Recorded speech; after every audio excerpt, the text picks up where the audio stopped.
What's up? Came down here today to the African American History Museum in DC. Man, what an amazing experience. I only made it through half of the museum. That's how much information was in here. I promise you, if you come to this building, you will leave a smarter and more loving human being than when you started. Now inside here, they have these cool little booths that as you're walking around, you can stop in and say how the museum is affecting you. The problem was for me is as I was walking through, I was writing a poem the entire time to like chronicle what I was feeling as I walked through. So I want to share it with you. Here we go. I do not accept your apology. An apology without meaning is mere fog over the eyes. A Christian who lies to the priest in the confessional, in need of forgiveness but never intending to change the sin. It's still deep within as we repeat the mistakes again and again, still running the streets banging the bongo, screaming liberty in our Congolese tongue, Lukongo! What right do I have to bring up the past? When black I am not, you say mulatto only half. Well, guess what? History recorded the part of me that's white, while the other side was lopped off with an axe to make way for the tracks of American wealth, the green greed of suffocation whipping scars on our backs.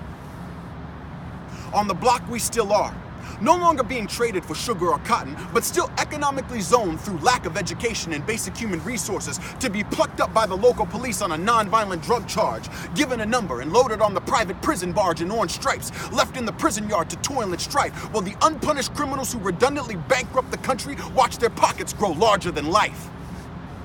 Now, I don't mean to be disrespectful, y'all, but what am I supposed to do? Thank you, America? For what, bringing the tired? Bringing the poor, so we can pit them against each other in the pits of disparity, clouding their clarity, believing that if poor blacks get all their rights, it will infringe upon the freedom of the rest of the whites. Meanwhile, the wealthy corporation sits on the throne, watching its chicanery working, bleeding those hurting. They conspire to make tax plans, looking down on us all, laughing and smirking. But do you smell the smoldering cinders? You may succeed in hoarding, you sinners, but believe gluttony and greed will catch up to you. Karma's a bitch with an itch to provide the recompense you refuse. We will continue to unearth your skeletons. There is no closet to hide for you. By any means necessary, we will pull you from the places where you were able to suppress and oppress those you called accusers with fables. We will commandeer your white patriarchal table. We will chop it to pieces and burn it for fuel in the engine of our continued journey to uphold what you never thought we'd actually ever get when you wrote life, liberty, and the pursuit of happiness. Those words are ours now. The collective mindset of Americans who thank Jefferson for his philosophy and curse Jefferson's hypocrisy. Who don't hide from the painful past of slavery and still respect all of our elders' bravery. Who both love America's soul and aren't blind to America's holes.